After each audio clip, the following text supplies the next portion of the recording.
In terms of equipment, we had very little equipment. Like I said, when she was really small, because I was in such sort of a fresh state, I was just newly injured. I was actually in a power chair for about 2 years, so Michelle took on a lot of the work, as I mentioned earlier. Um, but in terms of adaptive equipment, we had a crib that the front would fall down, kind of, and I was able to kind of access the crib, so I could kind of wheel in and lean on my shoulder, on my elbows, and was able to kind of play with her, maybe throw a little shirt on her or something like that. Um, so there was that kind of piece of equipment. I had a grabber tool, which I was able to basically clean up toys all day, so I could actually get around.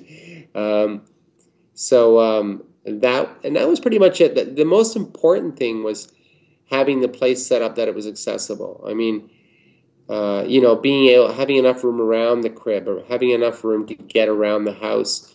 So she had a lot of floor space to sort of play and do her thing, but at the same time, I had enough floor space to sort of move around. So there was no coffee table, for example. I mean, it just, you need maximum floor space, basically.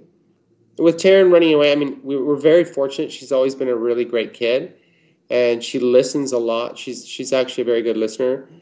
Um, we've had instances. I think when she was younger, it was a little bit more difficult because what would happen is if you get into a situation where, say, Michelle would be gone the day and I'd be taking care of her, and she was, say, a toddler, she would get in a corner of the house where it wasn't accessible. It wasn't wide enough to get the chair in or something like that. So then it becomes, I can't just walk over there and grab her and pull her out of that spot. It becomes more of a verbal thing where I verbally have to talk to her and kind of walk her out of that spot. So that was a bit of a challenge a couple of times. But we pretty much had the house fairly accessible. So, I was pretty much able to get around and get to any of those spots.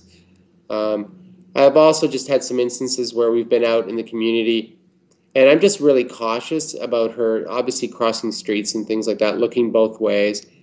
But I don't think that's any different with any parent. I mean, a small kid, once they start walking, they're going 100 miles an hour and, you really just got to be on guard and keep up with them. So I think it's the same, it's pretty much the same, wheelchair or not.